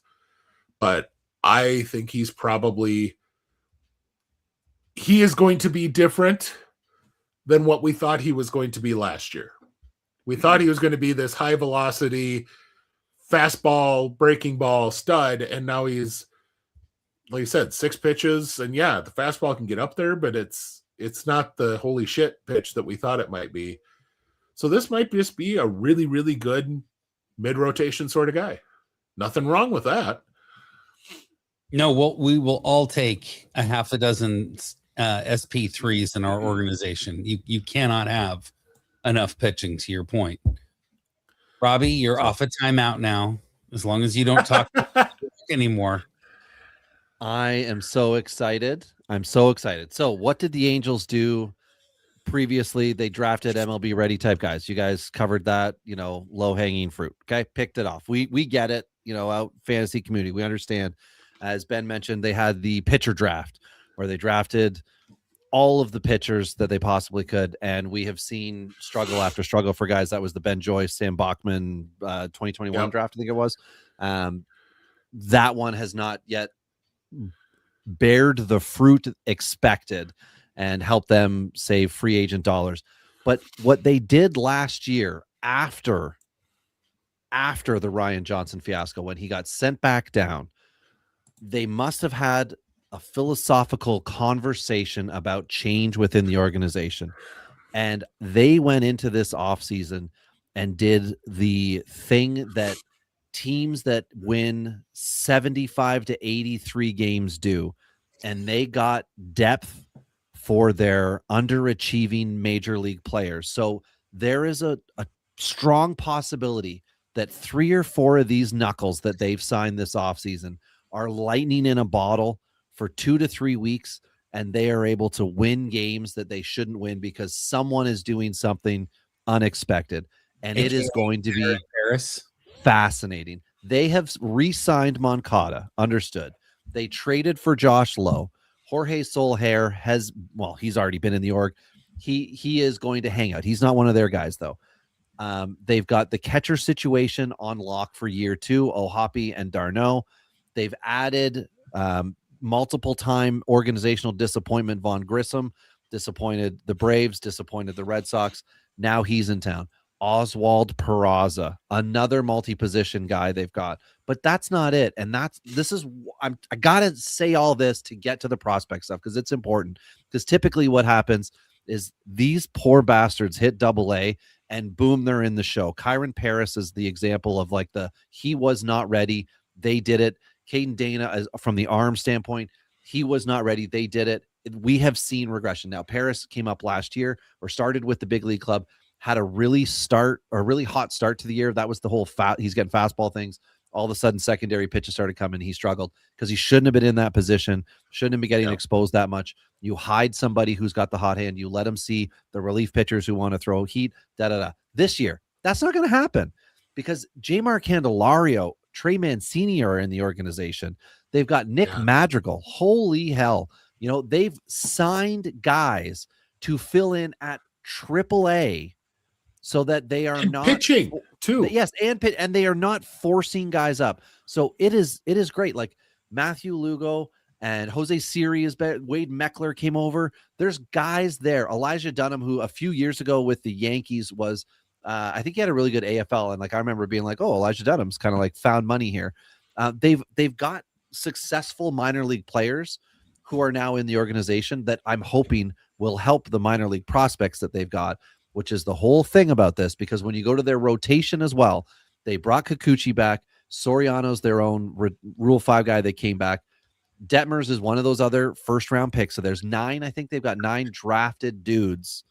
Alek Manoah has come, and he is a phoenix in the Angels org to rise up again. and Grayson Rodriguez. Holding the hand of one Grayson Rodriguez, who will be an ace by season's end for this team. And it is exciting because then you get into the prospects of which we are here to speak of. And they have Ryan Johnson. I love the potential of Ryan Johnson. I hate what they did to him last year. 2026 is going to be his official reset because, as Ben mentioned, he went all the way back down and started to use the pitch mix. And it's that 5+ pitch mix that's going to allow him to be a quality starts pitcher and not a Steven Strasburg stuff type guy, which I think the Angels must have thought he could be and just like overwhelm everyone. I don't know. I can't explain otherwise why they were doing what they were doing with him. They also have Tyler Bremner, who, Ben, as you said, his mom passed away and is up there, with Charlie Kirk. And then they also have Nelson Rada, the 20-year-old outfielder, AAA last year. Oh, yeah. And Rada is solid. So Rada, he'll not be a high-value fantasy gem unless he unlocks power to make those singles into extra base hits, unless it's going to affect the OBP. That's my fear, is that if he tries to hit for more power, we're going to see some of those walks or whatever turn into outs. He steals lots and is a lead in the field. I like this. And Rada should be at AAA to, force through, it could be a real, as Sam would say, it could be a turning point for him. And so you've got Johnson, Rada, and Bremner as the big three. Okay. You started off with this story. You were setting the stage by talking about a lot of the different things that the Angels have done in this offseason since the 2025 season, and he left out Brent Suter. Oh yeah, which I love that. I love getting and Jordan Ramon. I didn't even mention the bullpen. Move. Sorry, Sam. They brought in guys, veterans. Yeah, sorry. Please, Sam.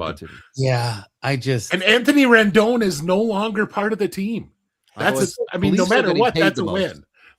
Yes, they've gotten him off of the active roster. They wasted several $100 million with him. That quite possibly could be the worst professional contract in the history of professional sports. Maybe Jamarcus Russell for the Raiders. I thought people said Kawhi Leonard's thing with the Clippers was like the worst one, but I understand what you're saying for baseball for Rendon. Oh no, I would take Kawhi and how terrible that was every day, even with all the Steve Ballmer behind the back. Anyway, all of that to say, your story basically what Steve Ballmer's doing behind anything. Anyway. Yeah, right. Basically, that you told me that the Angels have absolutely no plan to do anything. So I heard your prospects, and gross. Well, they've got what they haven't had, which is legitimate depth to allow prospects to be prospects, not to be mid-season position replacements and spot starters and all the things that they have done before. And understanding that Rendon's expense could be in someone's mind the reason why you bring up a whole bunch of league minimum first-round draft picks who you gave bonus money to, but then just paid them, league minimum like $770K or whatever it is to offset some. And that's just like a thing I've heard. Ben, I know you're a big conspiracy theory guy, Epstein list, but I think that they've now got themselves in a position where they're back to what everyone else does, which levels them off. What's that? I'd release the files. Like, that's the only thing to say. You got to read them, guys. There are wormholes out there. Rabbit holes. There are all sorts of holes. Please no. I got this thing about Gobekli Tepe on my phone and about ancient humans, and like that is 150 hours I'm never gonna get back in my life. So like the last thing that we need to figure out now is the Earth really flat? So anyway, do you guys want me to go into the next three? Yeah, absolutely. Let me just timestamp this so Govia doesn't slap my wrists like Epstein did the children. So more than that on you. My next three for 25 were, where are they here? Oh my God, this is the one where I screwed up the column. Son of a bee sting. I shrunk it. So 25, I had Felix Morabel, Ubaldo Soto, who's a DSL pitcher I just like, who's slowly coming up.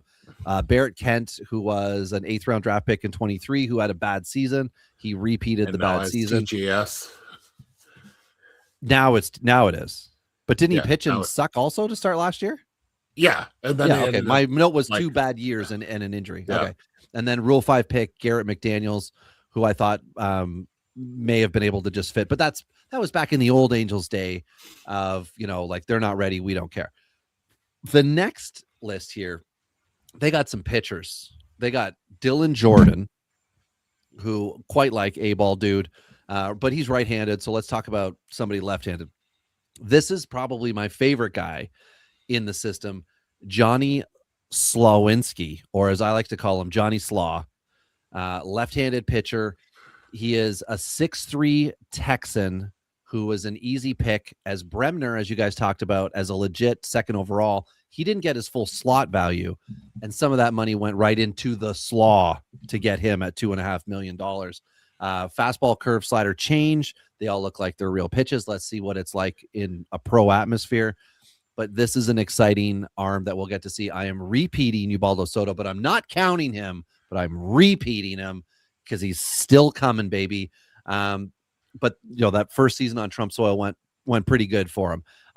Talon Haley is another excellent left-handed pitcher. Did not debut, but he was a 12th round pick in 25. He's a 6'2" lefty, 200 pounds, 4 pitches, lost time to Tommy John surgery, non-Hodgkin's lymphoma, UCL tear.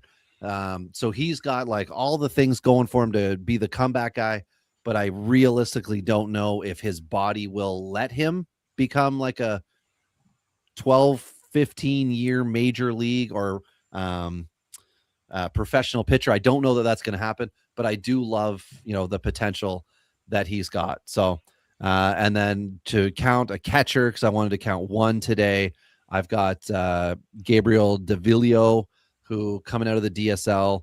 What could I possibly detest more? He's a J2 guy. He's a catcher, like strike 2 and 3 right there. But he's really promising. 23 walks to 21 Ks and 139 at bats, 7 home runs, 300, 400 for average OBP and a 926 OPS. I hope he's coming stateside this year at 5'11", 210. He can catch, but he could also be molded into a corner infielder type. Maybe not so much on the first base side, since you guys are so anti guys under 6'3", but on a different podcast, he might be able to do it. Sam, you look so much clearer now. Yeah. Michael, if you could tell, was yelling at me through the comments. Oh, I see the chat. Okay. Yeah. Wipe your camera. Got it. So for anyone who's not sure what's going on here, hop on the YouTubes at Pallazzo Podcast, 2 L's, 2 Z's, and you could see that. So anyway, my cheat list was technically 5 guys, and Dylan Jordan, Johnny Slaw or Slawinski, Ubaldo Soto, Talon Haley, and Gabriel Davilio. But I had to say them because the system has these guys here, and I love it. And I also have wedge players when the time comes. I yield my time. You emptied out most of mine, so I'm going to do. I'm sorry, Ben. 3, and I'm going into wedge because I'm so sorry. Anyway, so my next three last year was Nelson Rada, Joshua Lugo, and Trey Gregory Alford. This year I have 2 of those guys back. Nelson Rada, you talked a bit about him already. Mm-hmm. He got moved up too fast. He was 18 in AA. Last year he returned to AA, and he earned a promotion to AAA at 19 years old. But he earned it. It wasn't pushed up because he's the most talented guy. Rada, to me, reminds me a lot of Denard Span. Like, there's a lot of very good defender, kind of a slap hitter, takes some pitches, and very solid on the base paths. I think if you let him be that and don't try to say, we need you to hit for 25 homers, like you were talking about, I think he could have a really nice career as that type of a player. Joshua Lugo is back on here as well. Big money signing in 2024. Defense could pass it short, probably be really good at third because he's got a huge arm, 6'3" frame, but still a really good athlete. And he could be that rare third baseman I wrote who has consistent double-digit steals. He's just starting his full season journey this year, so he's going to be up into A-ball this year. If they handle him right, like they did with Rada last year, they let him stay in A-ball all year. And he doesn't even touch Double-A this year. That would be the ideal.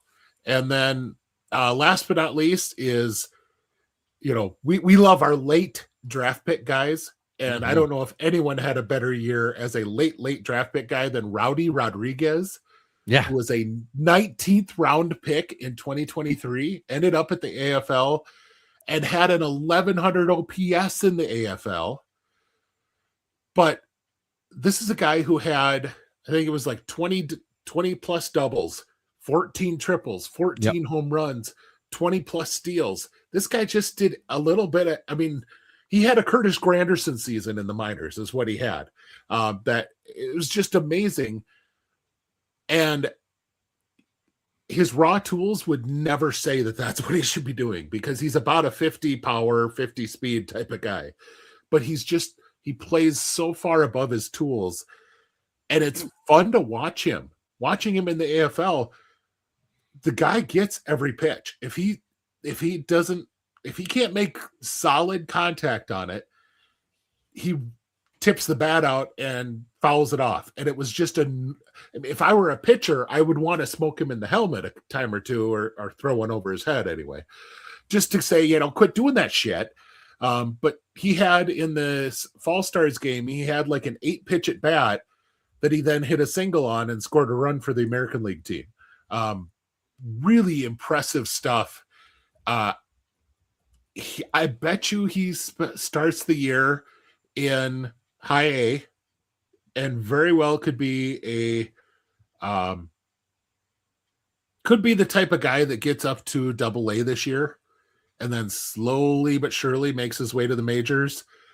I really thought he handled all 3 defensive positions well when I watched him on video a little bit, because planning for AFL, I thought, I want to see who this guy is, because his numbers were freaking ridiculous. Yeah, defensively, he's legit all around the outfield. So should be fun. I am going to slip into my other guys, because otherwise Robbie's just going to steal them all. So my name to know, I'm going to go back to my well that I had from last year's next 3 and talk about Trey Gregory Alford, who was a big arm in the 11th round in 24. But he pitched better than anyone thought he would. Like, as in, he actually looked like a pitcher, not a thrower. But he was in complex ball. And again, they handled him right. So he's not on this list only because he didn't get the innings to really push him farther up on this list into the next 3 or the big 3. That's a positive thing. He's a big armed kid, can throw 101. There's a lot of risk because it's mostly a 2-pitch mix. It's a fastball slider.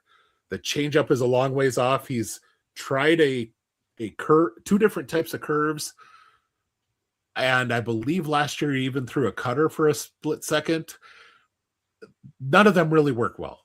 The fastball slider is dominant, and if that means he's a fastball slider guy that works his way up as a potential closer, cool. As an 11th round pick, you did all right getting a closer out of that deal.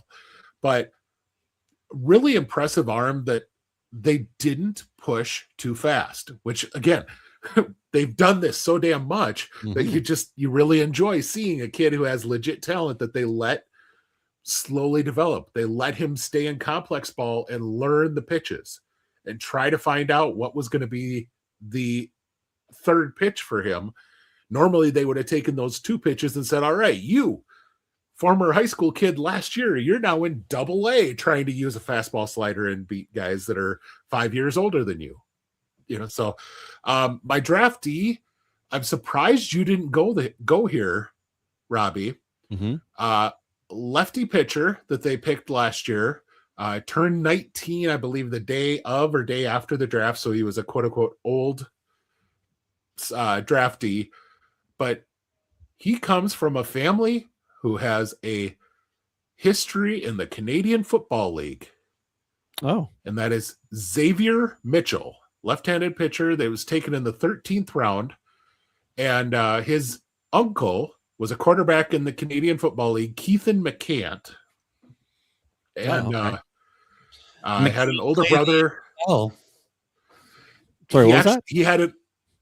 He has an older brother who got cut, who was a final cut in the NFL and never caught back on, but has played in like Arena League and stuff like that. Richard Morrison is his name. So you kind of thought this guy was going to end up in football because his family is so big in football, but instead he's a lefty who has Pipeline listed as 3 pitches. Baseball America listed as 4 pitches. I've seen some places say that his curveball comes in 3 different routes. So 7 pitches then. Well, no, I have seen 5 pitches listed because they say that the one curve is actually a slider, the one is a sweeper, and then the other one's a legit like 12-6 curve. If it's all a curve and he's just shaping it different, great. But this is a guy who's a legit like low 90s guy, but has a really good frame to add on more. But again, is going to be someone you want to have slow burn. You want to let him just go slow. I was just going to look to see. He did not pitch at all last year after signing. So this should be a fun guy to watch. Okay. My wedge guys here. I'm not giving up on Sam Bachman, who I bet you when they report, they're going to put him back on the mound to be a starter one more time. And we're going to see what Bachman can sing up there or what he can produce musically. Denzer Guzman is another one who I love. Guzman was a J2 guy, I think in 21 after the no J2 got to the majors last year. Yeah, all the way up. What a 2025 season. He's going from AA and ended up with, I think, 43 major league at bats. He's got pop, average concerns, and there is, of course, the fear of where will they let him land. I think it's safe to say you can put him back at AAA and see what he can do.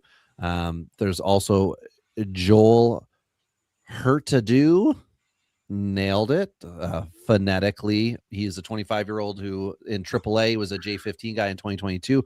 Fun prospect to stash or have on a watch list. He doesn't strike guys out at a clip you like, but in points leagues, he does pitch innings. Let me get this right here. Led high A in innings pitched in 2024. In 2025, his stuff was better than his numbers, although the 2.75 ERA over 138.2 innings is great, but the whip over 155 isn't. He's a project, but the Angels, promote guys and give opportunities, and I bet he sees some MLB time in 2026. And then he was a late signee. He's a late signee, and he's an old one 20 or 22 when he signed or something like that. Yes, right? That's right. And Kane Dana, I believe, is still technically a fantasy rookie. And we already discussed, but technically he's still there. And we'll see. So that's it. Those are the guys. There's so many.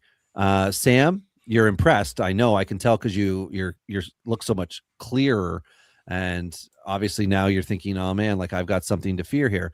But in June, when they come to Seattle and they've got the lineup of Candelario, Madrigal, you're going to get it. You're going to understand what the Angels are doing. Yeah. Well, evidently you just sent a hitman into my room to come kill me. So. Yeah, I was looking.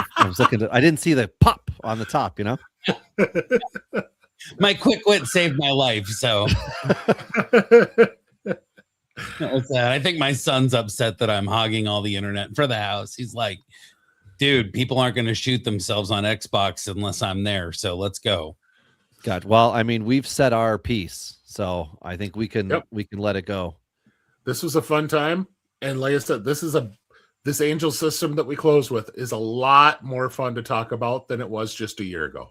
Yeah, absolutely. That's the case. And, I don't want to make a mountain out of a molehill, but they're doing things the right way in some aspects. I'm really interested. And it all comes down to how much can they remove Artie Moreno from day-to-day operations and decisions. That's really that's job one for anybody in the Angels front office. Next week, kind of a dud next week. We have a couple teams we're going to be talking about. One of them I'm going to bring some of my opinions to. I thought you were going to say props. I got some props I'm bringing. I'll bring out baseball cards. That's what I'll do for props. Okay. He's going to talk about the dads. That's what he's going to talk about. That's right. So before we go, is there anything you guys want to say? Well, it's Seattle, Baltimore, and San Diego. For anyone who couldn't figure out the other two teams, Sam was obvious on the Mariners, but the Orioles, who we once really thought something of, and now I look forward to the conversation, and the Padres, who on a 18-month basis just clear the system and reset. So we're going to be talking about this. Might be a second-year reset. We'll talk about it next week. Right. Yeah. I forgot to say at the beginning of the show.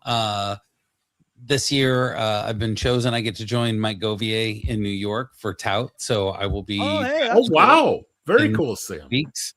So I'm getting picked up for that. I've never been to New York City for any reason. So I now get to go really? Times. Wow. Yeah.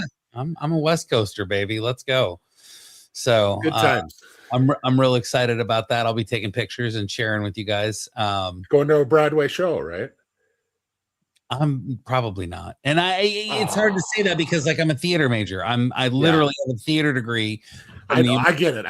And I'm going to be social. I'm going to be hanging out with people talking about baseball. I'm going to be a kid in a candy shop. Just I'm sure there'll be a whole bunch of people acting in that room. So you'll get it there. You know? Oh, man. I will be the actor. So for Ben Chase on screen over here and for Robbie Baseball underneath me, I'm Sam Wirsching. Peace and love. Right, lads. Now, I know there's not a faint heart among you. And I know you're as anxious as I am to get into close action. But we must bring him right up beside us before we spring this trap. That will test our nerve. And discipline will count just as much as courage. The Acheron is a tough nut to crack. More than twice our guns, more than twice our numbers. And they will sell their lives dearly. They mean to take us as a prize. And we are worth more to them undamaged. Their greed will be their downfall. England is under threat of invasion. And though we be on the far side of the world, this ship is our home. This ship is England. So it's every hand to his rope or gun, quick's the word and sharp's the action. After all, surprise is on our side.